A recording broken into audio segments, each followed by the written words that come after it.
Good morning, everyone. I want to thank you for coming out. All the distinguished guests here. I'd like to tell you just a little bit of something about our community interfaith food pantry. We've been going since about 2004, not in this building, but we have been serving the public. We are an all volunteer staff. I have about 99 volunteers who put in about almost 14,000 hours last year. So I really have to commemorate the volunteers that I do have. At average, in a year's time, we will deal with about 7,000 families. That's about 15,000 people that we're feeding, and we're giving enough food out to serve these people for 21 meals a week per person. So at the end of the year, you get about 40,000 bags of groceries, averaging about 15 pounds a bag. So that's about, if you're calculating, about $750,000 to feed that amount of people. We're very lucky. The town of Belleville has given us many opportunities with the wards that have been doing food drives for us. And over the last 12 weeks, I'm happy to say that they've raised us about 50,000 pounds of food, which is worth real close to $80,000. So the people of Belleville, I just wish to thank. Your hearts have been in the right place. What I'd like to do now is to introduce a special guest, the Honorable J.B. Pritzker, our Governor of Illinois.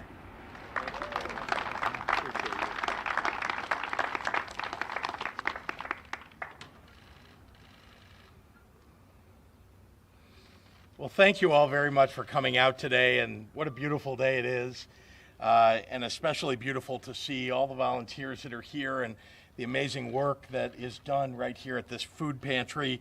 Thanks to Michael and to the Interfaith Community Food Pantry, to St. Clair County Chairman Mark Kern, St. Clair County Intergovernmental Grants and Economic Development Executive Director Rick Stubblefield. That is the longest title of anybody here. That makes him the most important person here, maybe. And to Belleville Mayor Mark Eckert for hosting us today here in St. Clair County and right here in Belleville. To Catholic Urban Program Executive Director Tony Mohammed, Leader Jay Hoffman, Senators Rochelle Crow and Chris Belt, and Representatives Katie Stewart and LaToya Greenwood, who've all been terrific partners in getting things done for our food pantries and for so many of the services that people need. I want to thank them for their service to the people of Belleville, to the people of St. Clair County, and to all of Illinois. Just over 2 weeks ago, I was here in St. Clair with Chairman Kern, with Leader Hoffman, Representative Greenwood, and Senator Belt to highlight our COVID-19 public health response, our new contact tracing partnership right here, and the dozens of testing sites that we've made available in this region. And especially as we look to move our economy into phase 4 just 11 days from now, I want to emphasize that testing is a key aspect of being able to keep this virus under control. And it's free, that is testing, and available to anyone at any of our drive-through sites and in many other locations.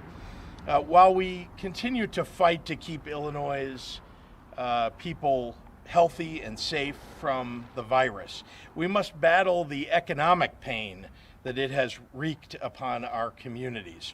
Unfortunately, in this battle, we are not unique. Every state in the United States, at every stage of reopening, has suffered job losses and business closures, including those that never formally had a stay-at-home order. Even with our economy reopened under the Phase 3 Community Recovery Order and heading toward Phase 4 soon, we must take action to protect people as best we can from the financial challenges that COVID-19 has brought on. For months, I have worked to do just that by banning residential evictions, placing a moratorium on utility shutoffs and vehicle repossessions, and launching grant and loan programs for our small businesses and restaurants, mechanisms that continue to support Illinoisans today. I have always focused on ensuring that the Illinois economy serves and supports its working families, but COVID-19 has had devastating financial implications for our most vulnerable residents. The work to build a state that serves all of its people, no matter who they are or what part of Illinois they call home, is more important than ever before as we seek to restore our economy while continuing to prioritize our collective health. With that work at our core, today I am proud to be here in Belleville to share another step forward in that mission. In partnership with the General Assembly, we have dedicated an additional $90 million this year to our low-income home energy assistance program and our community services block grant program through the Federal CARES Act. That $90 million is in addition to what we are already allocated from the federal government for these programs, for a total investment of $275 million in funding to provide things like rent and food and temporary shelter, and to help people pay their utility bills and other essential services for qualifying low-income households who need emergency assistance. This additional funding allows us to support more Illinoisans than ever before. This year, we've upped eligibility for these programs by increasing the income threshold from 150% to 200% of the federal poverty level. So for a family of four, this increase will now support a monthly income of up to $4,300. This new funding means approximately 1 million more residents are now eligible for community assistance. That's out of a total of 3.5 million. These two programs put hundreds of dollars on average into the hands of low-income households and families that need them the most. Last year alone, Illinois' existing LIHEAP, Low-Income Home Energy Assistance Program, provided utility bill assistance to approximately 250,000 households at an average rate of $600 apiece, helping to cover the cost of their heating, their gas, their propane, and electricity bills. The Community Services Block Grant Program provided rent assistance and helped cover the cost of food, water, medicine, temporary shelter, and other bills 400,000 individual times. With this year's new parameters, we can reach more people who have been affected by this crisis. Eligibility will be determined by several factors such as your household size. And because Illinoisans need help now, not months from now, the Illinois Department of Commerce and Economic Opportunity has worked with its network of community partners to eliminate the in-person application requirement to expedite assistance. Starting today, residents seeking emergency relief can visit helpillinoisfamilies.com. That's helpillinoisfamilies.com to determine their eligibility. We encourage anyone who does not need in-person assistance to go ahead and submit their information via the new online pre-application form, which has been designed to streamline the application process and serve more applicants remotely. The pre-application also allows residents to apply from their own homes rather than needing to visit their local community agency in person as they once were required to do under federal guidelines. It's safer and it's more efficient, a winning combination as we get Illinoisans back to work. That doesn't mean our community agencies aren't still a critical part of this process. And in fact, I want to recognize that the staff of these locations have, amidst a pandemic, quickly overhauled their operations to facilitate remote intake of applications submitted online and via the call center. For decades, these agencies have served as a lifeline for countless residents and families seeking aid every year, and they continue to be relentless in that work.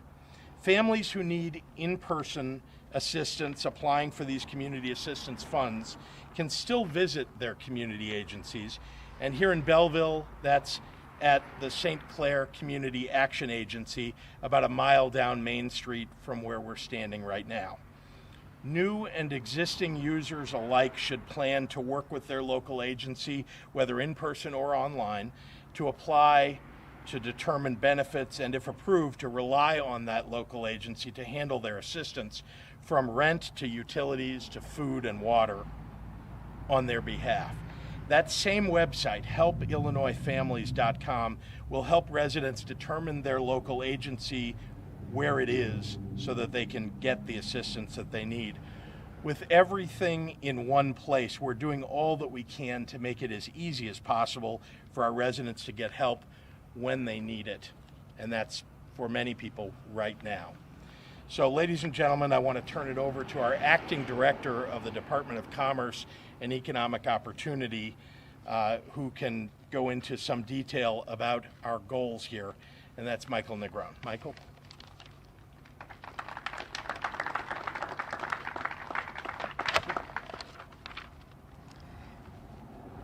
Thank you for the introduction, Governor, and thank you for your leadership in this time of great crisis.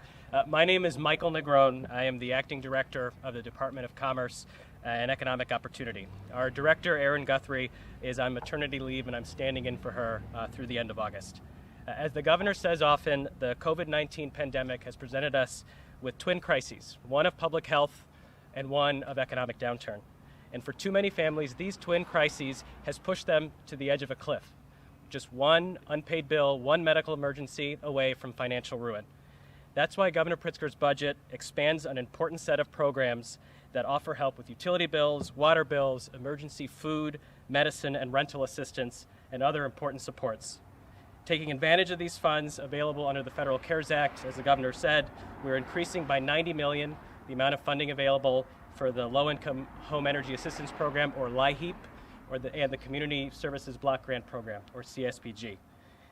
For a family of four, that's roughly an income of about $4,300 a month. This expanded investment will allow us to put hundreds of additional dollars on average into the pockets of families who need it the most. We will serve these residents in partnership with a network of 35 local community action agencies, like the St. Clair County Community Action Agency, which over the last few years has served thousands and thousands of residents each year. But it isn't enough just to rewrite the rules and to allocate more funds. Unless we're able to reach people where they are, we won't be spending those funds where we need to the most. That's why I'm also happy to talk about the reforms that we've made to the process for accessing these benefits. Previously, as the Governor mentioned, applications needed to be filed and screened in person. Well, that doesn't work for families right now. And that's not how this program is going to work going forward. Now residents can go to our new website, www.helpillinoisfamilies.com, which offers a step-by-step process for applying. You can fill out a pre-application form to share eligibility information, and our local community action agencies will follow up and help complete that application. And if you need to talk to somebody and walk through the application and work it over the phone, you can call our new hotline at 1-833-711-0374.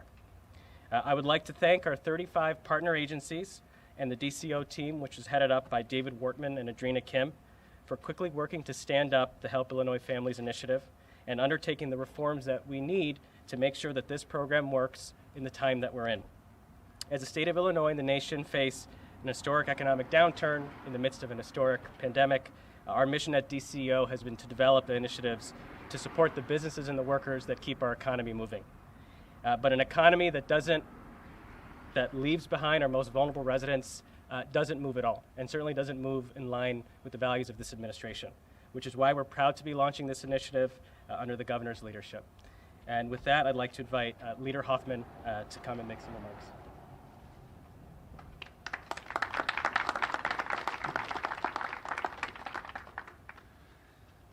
Thank you, Director. Thank you, Governor, for being here. you have been a great partner to us here in the Metro East. And as we move forward and reopen, I know that the governor is committed to creating jobs, economic opportunity, including a capital bill that we passed this legislative session, which built on our capital bill last year, provide economic opportunity and jobs throughout our area. I'd like to thank Senator Belt, Senator Crow, Representative Greenwood, and Representative Stewart. We had a very abbreviated legislative session, and we were extremely busy in Springfield under these very difficult conditions, and we passed, I believe, legislation that's, number one, going to ensure that people who need assistance, such as the LIHEAP program or the community block grant program, are going to get. People who need assistance and need jobs and economic opportunity coming out of this COVID pandemic are going to get assistance. And as we move forward, the Help Illinois Families Initiative is going to provide the necessary benefits and help to families throughout all of Illinois. I would be remiss if I didn't recognize one individual here who is a legend in helping people in our community who are less fortunate, and that's the head of the St. Vincent de Paul, and that's Joe Hubbard. Joe, if we could admire Joe.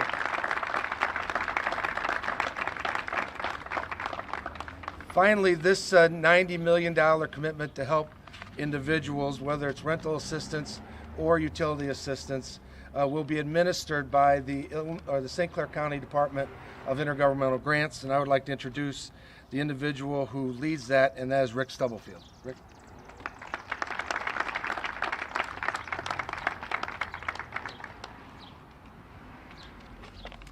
Good morning. Thank you, Leader Hoffman, and thank you, Governor Pritzker and the Department of Commerce for recognizing the hard work of St. Clair County Community Services and LIHEAP staff. Adrian and I cannot thank you enough for your leadership as we have relaxed eligibility and expanded our services. We are also very fortunate that we have tremendous support from the County Board and Chairman Kern. Chairman Kern has made sure that we had the necessary tools to immediately work remotely, and that PPEs, sanitized work areas, and strong policies to allow essential personnel to return to their offices as soon as possible. Leadership has allowed us to bring on new intake specialists and use existing personnel from other divisions to help increase our application flow. Our administrative and fiscal departments have also stepped up to the challenge, ensuring that disbursements are accurate and processed in a timely fashion. To put things in perspective, I believe we did in the 400 to 500 range for individual intakes last year. In the past 90 days, we have mailed out over 2,000 applications, and that is in addition to the applications downloaded from the website. We have had close to 1,000 applications returned, and the rate of return has not slowed. I would expect that we will have 5 to 6 times the number of applications this year as we had last year. We're also very fortunate to have great partners assisting us throughout the community. Entities like the Interfaith Food Pantry, the Society of St. Vincent de Paul, Sinai Family Life, St. Clair County Office on Aging, Catholic Urban Programs and the Christian Activity Centers, the Violence Prevention Center, and Southwestern Illinois College. St. Clair County is committed to helping individuals and families in crisis get the support they need. Our county, like others around the state, continues to receive an extraordinary number of applications for assistance as a result of this pandemic. We thank Governor Pritzker for prioritizing the expansion of these programs, which will provide more resources for more families during this time of need. I'd like to now introduce Tony Mohammed with Catholic Urban Programs.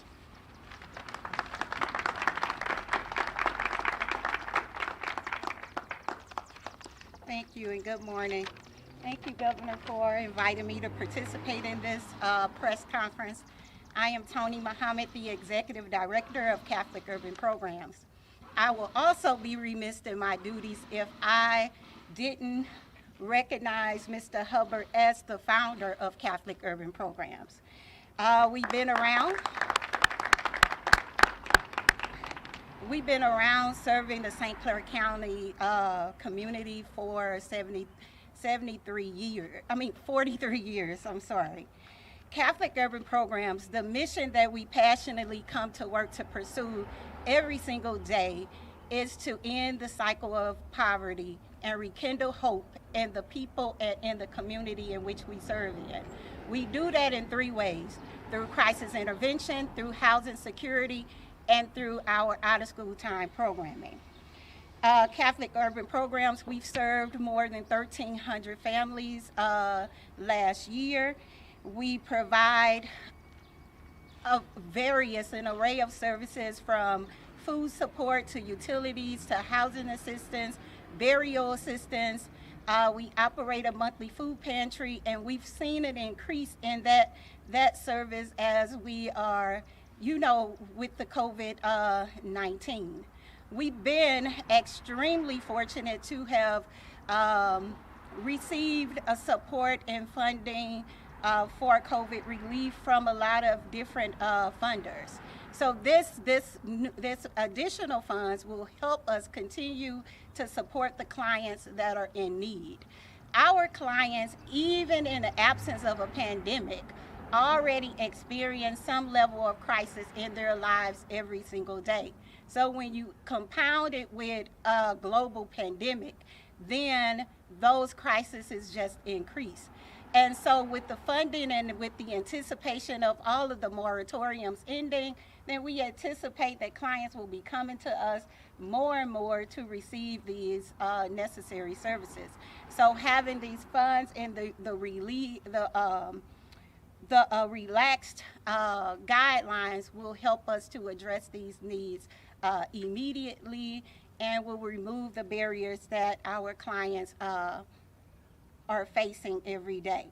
Most people recognize that we, as a community, the one thing that I notice is that we have come together to, in these times, as a collaborative, to effectively and efficiently address the needs of our clients. We've done that. We created a co-ed of community organizations that meet once a week to make sure that we are addressing the needs as they arise. This has been a giving community. We have received funding from the United Way for homeless prevention, as well as our food support from the Deaconess Foundation and from the Housing Alliance Commission. So we will continue to provide these services. We are grateful and thankful for the governor and all of the individuals and the community foundations that have made this funding possible to come into our community.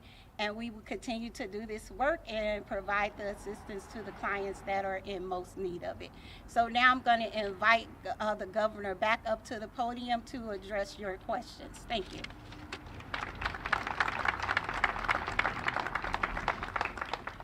Thank you very much, Tony, and happy to answer any questions from members of the media. Hi. I'm your poll reporter, Lexi. Great, hi. The question I have for you from me. I've heard some concerns that renters may find themselves homeless at the end of this when the ban on eviction is lifted if they aren't able to pay back the back rent that they owe. Do you feel like this program that you're announcing today addresses that by making rent assistance available now? It doesn't fully address it, there's no doubt about it, but it does address it to some extent. And I've heard that concern by people who've been out of work for a couple of months and have struggled to pay their rent. We have programs, not just what we announced today, but other programs at the Department of Human Services that are intended to provide rent assistance to people to help them deal with their monthly rent and even back rent. We don't want people to be evicted, and so we're going to try to work as we go forward to figure out how we can help people avoid that. Remember, I know that there are people who would say, well, why don't you just cancel rent? Sometimes you hear people say that. But remember that there are an awful lot of renters who are renting from people who really don't have a lot. They're maybe renting a room or an apartment or a portion of their home out, and they're living sometimes on that income. And so we want to make sure we kind of balance the interests here But certainly, as you've heard, I mean, this program does do a lot, I think, to help renters with rent assistance. And the next question is from my colleague, Diya TV. What are your thoughts on calls to defund the police, and what do you think that could look like in Illinois? Well, what I hear when I hear those words is a desire for some fundamental change, both in terms of police accountability, making sure that we don't have people on the police force who are committing the kinds of crimes that I think we've all seen in videos that have been released lately. Remember, there are an awful lot of people who have been killed or severely injured who were never videoed and didn't get the justice that that they deserved. So what I hear is the need for funding of mental health services, for example. I think across the board, we all understand that so many people are suffering from mental health challenges. We've got to make sure that we keep them out of police hands. These are people who are sometimes homeless, for example, and police are sometimes forced to arrest them because they're a danger to themselves or a danger to others, but it's because they have a health problem that needs to be addressed.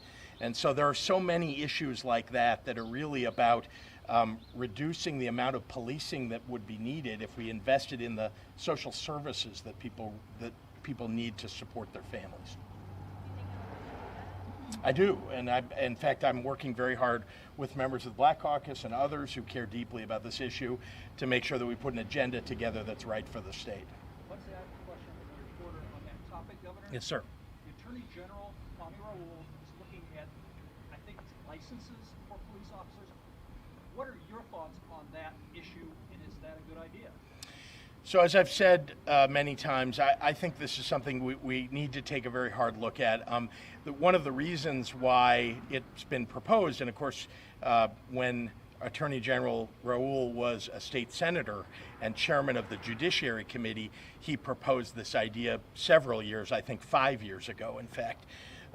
So the reason is because what we want to make sure happens is that there's an independent review of circumstances in which there is a killing by a police officer, and make sure that it doesn't get brushed under the rug by a local police department if they were going to choose to do something like that, and that therefore there's an independent investigation, independent review, and that people are held accountable if they weren't already going to be by their local department. So that's just one example of a reason why. You also don't want people who've committed these kinds of acts in one police department to leave that police department and then have a clean record when they go to another police department, and they're not held accountable for what happened in the first one. So that's an example of why licensing is being proposed, and we're looking very hard at that as part of the agenda. Real quick, obviously that may take time, and communities say they can't wait because the abuse continues as recently as this weekend, not in Illinois, but in other cities. How can you fast track?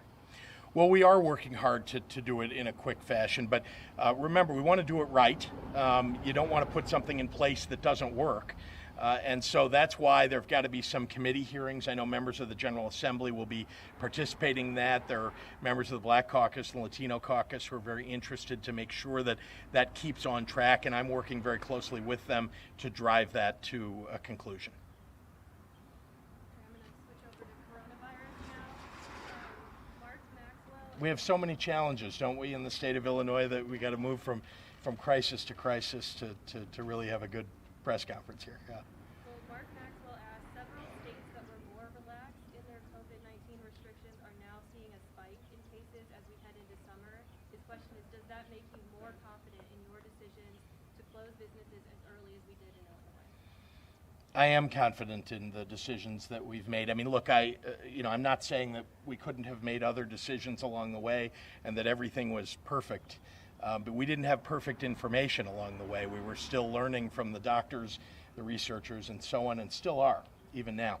But I will say that I think we've done this well, and you see it in the numbers. There was just an announcement over the last couple of days that Illinois has had the largest decrease in COVID-19 cases, while other states are spiking and actually having the greatest number of cases reported. And then I think you've also seen our hospitalizations are now below 2,000, which hasn't happened since April 2nd, I think somebody said. I do think we're doing this right. We're doing it gradually. We are moving forward. We're in phase 3 now. It's 11 days from now that it looks like all the regions seem to be moving in the right direction. So by June 26th, we'll have restaurants open and physical fitness gyms and so on open, and other things with restrictions, making sure that we're keeping people safe and healthy along the way here. That's the most important thing. Let's get commerce going, and let's make sure that people who are working in these stores and restaurants and facilities are safe, and the people who patronize those or stores and restaurants are safe. What would have to happen for you to move back in a phase and increase restrictions again, like in phase 2, say? Well, we laid that out in the Restore Illinois plan. What would move us backward was the question, and we certainly do not want to move backward. And I think you've seen in the other states, they moved very quickly, and now they see a spike, and now they have to move backward. And you can imagine how damaging that is to small businesses who get ready to open. They put more money into opening, they get open, and then they have to close again. I mean, that really will kill a business. And so, not to mention, the damage that it does to the health of the community. So we are, again, I think the way we're doing it, the gradual opening that we're following is making a difference. Okay. Here's one from Jim Williams in Chicago. The Illinois Hotel and Lodging Association is asking that hotel meeting rooms, ballrooms, and other public spaces be allowed to operate at 50% capacity under phase 4. Are you open to such a plan? Look, I'm open to listening to plans from different industries. They know their industry better than any elected official will know their industry. But I also need to listen to the epidemiologists who say that in indoor facilities in particular, that we need to stay to some limits of numbers of people who can get together. In phase 4, that'll be 50, up from 10 now. And so getting to a larger number will really be up to the researchers and scientists, and something that I'll listen to and ultimately make a decision about. But I understand the challenges that hotels are going through as a result of the limitations. I've got 2 questions about Illinois State Fair, so I'll just combine them into one and I'm done. Okay. This is from both Greg Bishop and Dave Dahl. They want to know, did you make the decision to cancel the Illinois State Fair on your own, or did you seek advice from people outside, and who did you seek advice from? Look, like all of the decisions around capacity and events, I've listened to the experts, the Department of Public Health first, but also epidemiologists from other organizations from our universities in Illinois, as well as nationally. And I've spoken with Dr. Fauci a number of times to get his advice on some of these decisions. We're trying to do this with the best information that's available. And listen, I love the state fairs as much as anybody. I really do. And I waited maybe longer than others would have waited to finally make a decision, hoping that we might see a very effective treatment come out, or maybe even a vaccine that could make it possible for us to have that many people, in one place at one time. But again, the doctors are telling us that that's not really something that we ought to do right now. So, thank you very much, everybody.